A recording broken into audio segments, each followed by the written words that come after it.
Rabbits, it's Dixie, and in today's video I want to perform a little experiment, or well, take up a challenge dealing with anglicisms in the German language. Anglicisms are words borrowed from English that are also quite naturally used in German. For example, Germans can also say, "Das ist ja cool."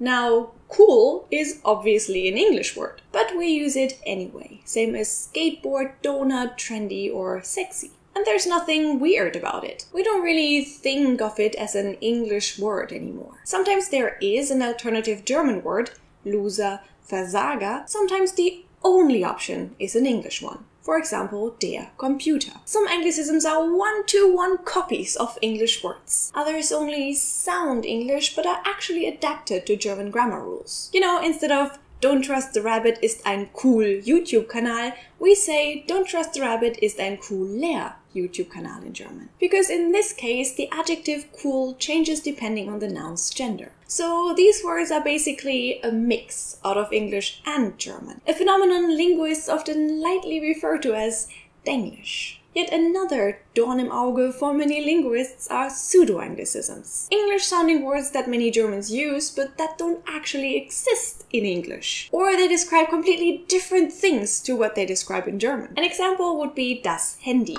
the most popular German word for the cell phone. But as I said, for a cell phone, you already know that English speakers don't actually call it handy. In English, handy can be an adjective, meaning that something is easy to handle or convenient. Handlich or praktisch. And although carrying a cell phone comes in handy, it doesn't make it a handy. So this kind of anglicism exists as well, and it's a bit weird and confusing. But I'm not here to judge or to further define linguistic terms. So let's get to the fun part of the video now. The most fun part of each of your videos is the end card, because it means that the shit show is finally over. Thanks. I'm very proud of my end card design as well, but what I mean is the experiment. At some point I was lying awake at night and I wondered how many anglicisms could I fit into a German text and what would it sound like? And since wondering stuff doesn't get you anywhere, I got to it and wrote a text like that. Actually, it's more like a monologue. You know, a friend talking to a friend about her screwed up relationship. In this text, I counted all the English-sounding words that Germans also use in their daily life as anglicisms, no matter the category that they fall into. So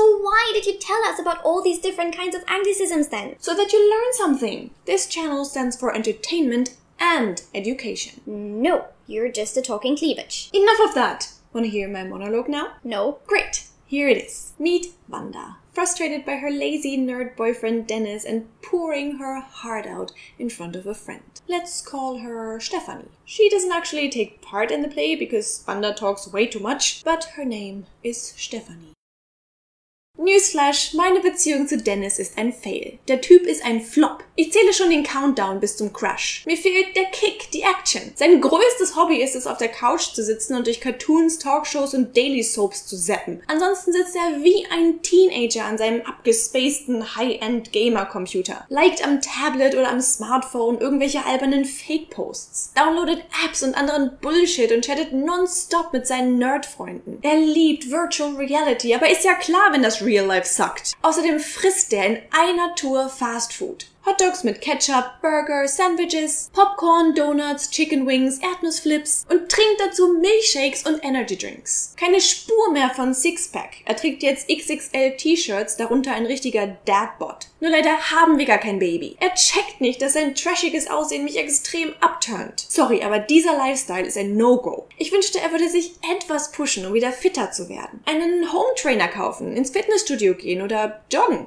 Seit er nicht mehr als Freelancer im Homeoffice arbeitet, sondern den Fulltime-Job als Software-Developer hat, ist er ständig auf Business-Trips und Workshops. Unser letztes Candlelight-Dinner hat er last minute wegen eines Meetings gecancelt. Wir sind kein Team mehr. Dieser Loser hat alle Gefühle gekillt. Das kann man nicht mehr fixen. Es gibt keinen Comeback mehr, kein Happy End. Frauenpower. Ich werde den Clown rauskicken und mein Leben als Single rocken. YOLO! No risk, no fun, huh? Ich werde mich sexy stylen, mein Gesicht mit viel Make-up auftunen. Eyeshadow, Mascara, Lipgloss, wie ein Model. Und dann ziehe ich ein trendiges Top an. Und Skinny Jeans oder eine Leggings. Vielleicht auch den größten Eyecatcher. Ein Cocktailkleid. Moonboots in den Schrank.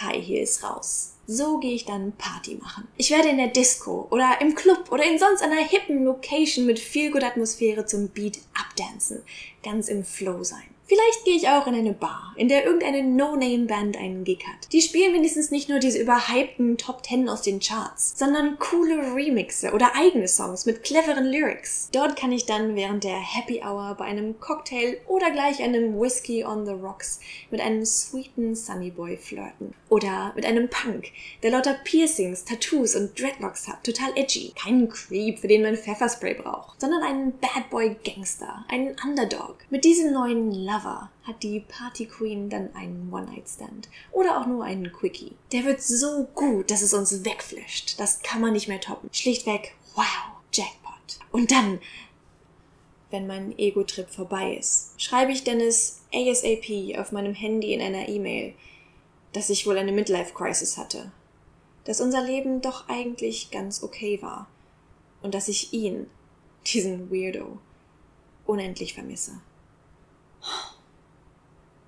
Alright, Rabbits, did you enjoy this little acting performance? I liked Stephanie most. Just in case you wonder, this text had 488 words. 182 of them were Anglicisms. That's more than a third! Incredible, right? Now to all non-Germans, especially English native speakers, did this sound funny to you? A German speaking like this? Please tell me your impression in the comments, and I also have some, let's call them, linguosophical questions for you. Would you still say that the language of this text is German? Or, should Wanda immediately pack up her things, leave Germany for good, and move to America? Do you think that Anglicisms are a threat to the German language? Or do you consider them a valuable and useful tool? How many Anglicisms do you use in your daily life?